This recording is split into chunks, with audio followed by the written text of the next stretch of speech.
Hello friends, कैसे हैं आप लोग। स्वागत है आपका अपने ही यूट्यूब चैनल पे। मैं आपका दोस्त अवनीश। और आज हम बात करेंगे यूएस स्टॉक एक्सचेंज की, और जैसे हम कैसे यूएस के स्टॉक्स में भी डायरेक्ट परचेज कर सकते हैं।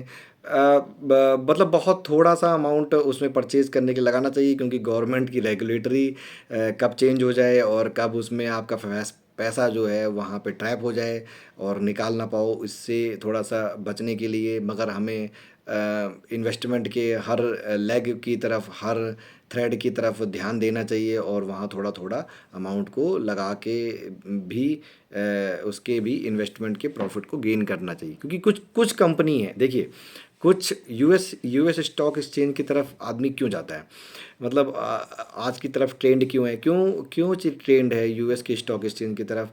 ये इसका कहना सिंपल सा ये है, क्योंकि देखिए, पूरी दुनिया में हर जगह तो मतलब आपका गूगल नहीं चलता है, मगर इंडिया जैसी कंट्री पे गूगल चलता है। ठीक है, इंडिया में आपका उसके जो आप ये कहो कि यूजेस बहुत ज़्यादा है। ठीक है, तो जैसे गूगल हो गया, फेसबुक हो गया, ये ऐसा नहीं है कि सब जगह चलते हैं, सब जगह नहीं चलते ये हमें लगता है, हम इंडियंस को लगता है कि ये तो पूरी दुनिया में चलता होगा, ऐसा नहीं है।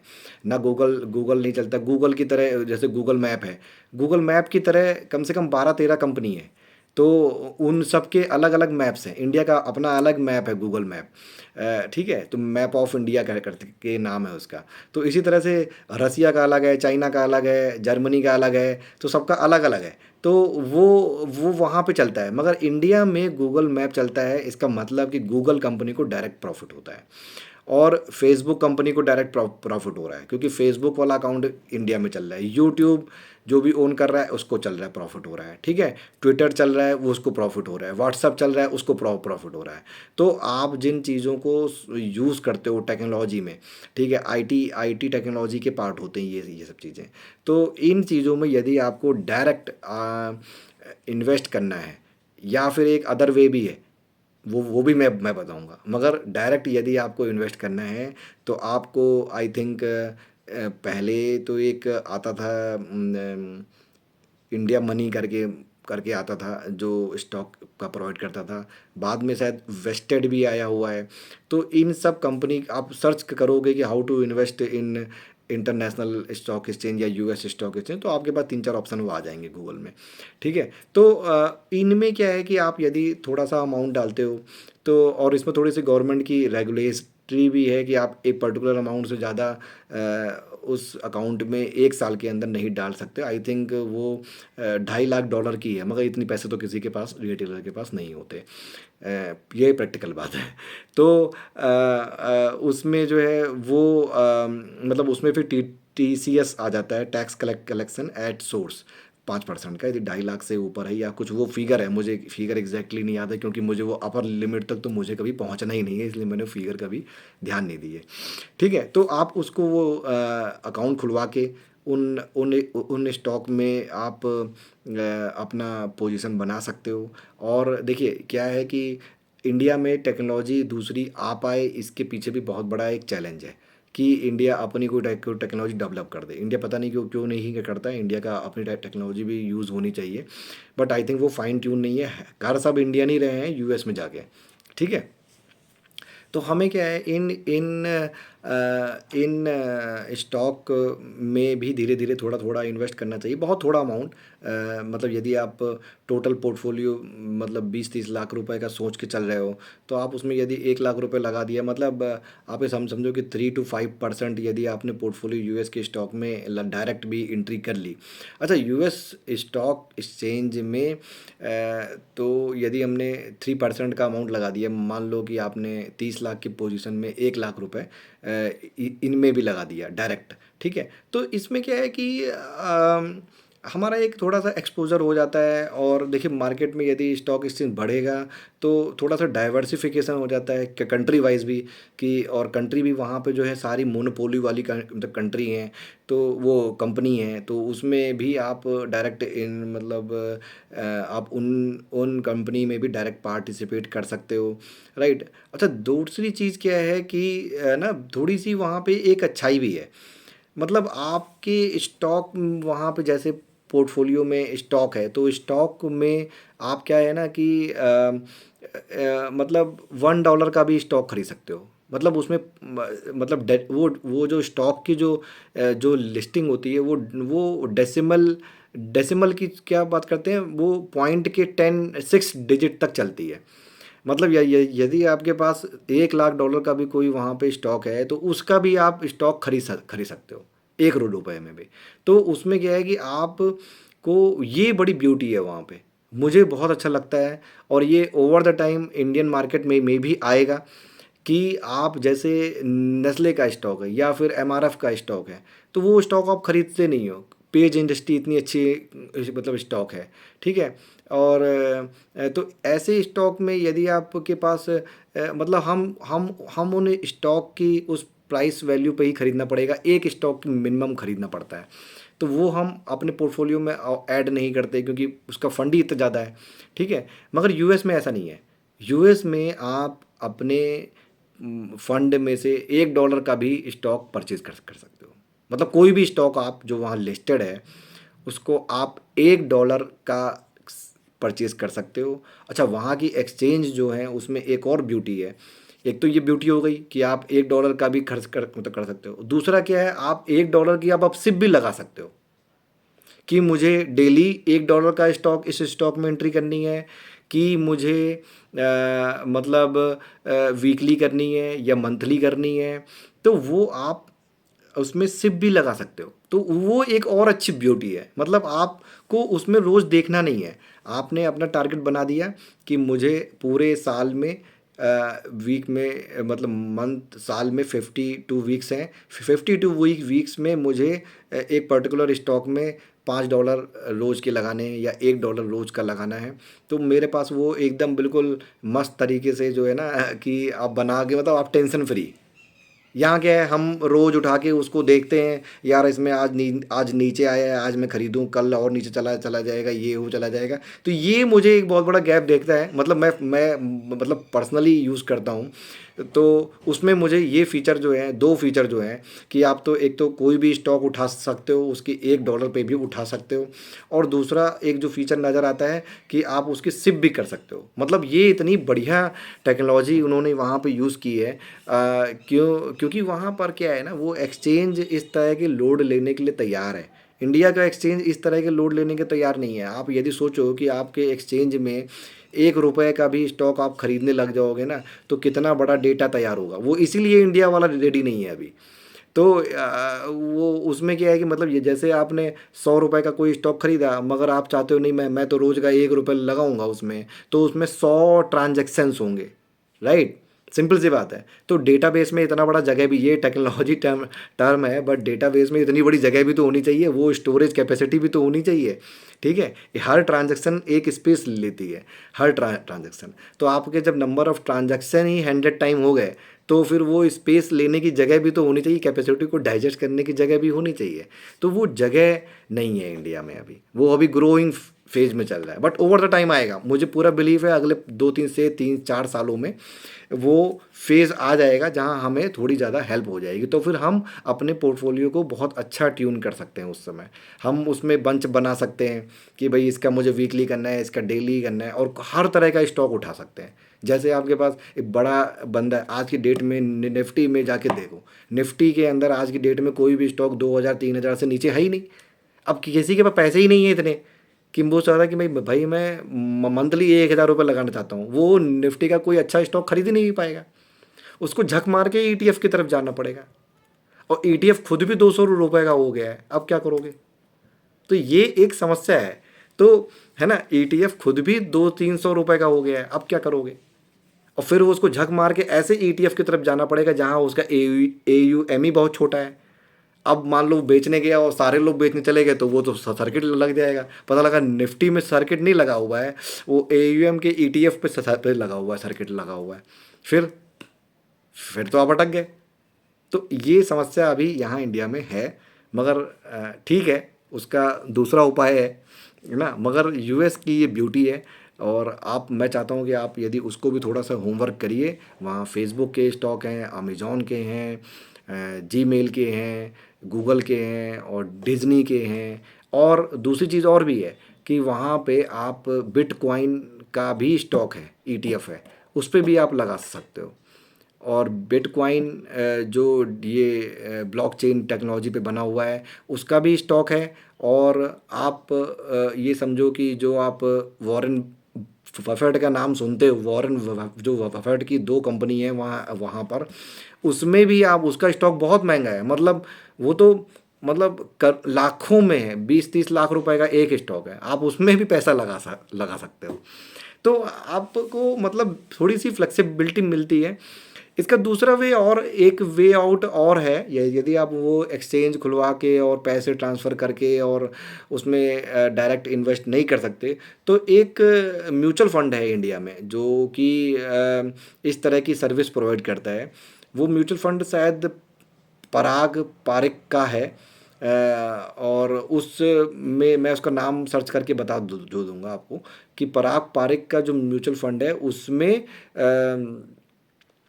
आप जो है, 1 मिनट होल्ड करिए, मैं जस्ट लाता हूँ उसको। हाँ, तो इस म्यूचुअल फंड का नाम है पराग पारिक फ्लेक्सी कैप फंड। इस फंड में क्या है कि आप मतलब इसमें कई सारी जो है ना यूएस के स्टॉक्स हैं वो इंक्लूडेड किए हुए हैं, इसमें इंक्लूडिंग इंडिया के स्टॉक भी इंक्लूड किए हुए हैं। तो इसका भी अच्छा एक रिस्पॉन्स है। आप चाहो तो म्यूचुअल फंड के डायरेक्शन के थ्रू भी ऐसे स्टॉक में इन्वेस्ट कर सकते हो लॉन्ग टर्म के लिए। वही तरीका वही है, स्मॉल सिप चालू करिए अपने जो कैपेसिटी के अकॉर्डिंग, क्योंकि ज़्यादा आप पे इम्पैक्ट ना पड़े। और यदि इन केस कभी मार्केट बहुत डाउन होती है तो आप उसमें उतनी सिप को बढ़ा सकते हैं फॉर शॉर्ट टर्म के लिए। ठीक है, तो आपका इस वीडियो का जो बनाने का जो सबसे बड़ा पर्पस था कि अपने पोर्टफोलियो को हमें अदर कंट्री में भी डाइवर्सिफाई करना चाहिए और विद सम एक्सपोज़र। अब और यदि किसी को बिटकॉइन जैसी जगह पे भी इन्वेस्ट करना है तो ये सबसे लीगल तरीका है। आप उस एक्सचेंज पे इंडिया में रजिस्टर कर लीजिए जो कि यूएस के स्टॉक में इन्वेस्ट करते हैं। और वहाँ पर आप सर्च करिए जाके आपको, या यदि ये सर्च चाहिए हो तो मेरे को आप कमेंट कर सकते हो। ठीक है, मैं आपकी 100% सपोर्ट करूँगा उसमें। और मेरा कोई कमीशन नहीं है, मेरा कोई प्रमोशन नहीं है। आप जिस भी एक्सचेंज की तरफ जाना चाहो चले चले जाओ।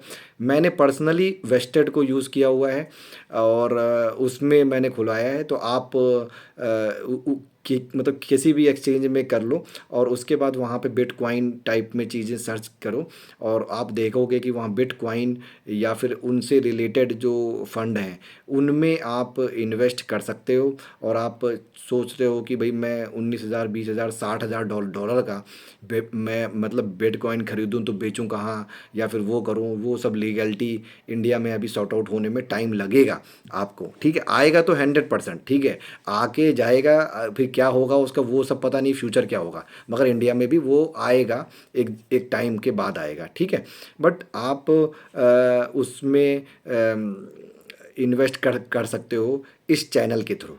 तो आपका जो आप सोचते हो कि कभी कभी कभी कि मैं ब्लॉकचेन टेक्नोलॉजी के स्टॉक क्यों नहीं खरीद पा रहा हूँ, तो वहाँ से ये चैनल है आपका। आप इसके थ्रू अपना इन्वेस्टमेंट कर सकते हो, आपका पोर्टफोलियो ग्रो करेगा। क्योंकि आपको $1 लगाना है, $1 मतलब 85 रुपीज़।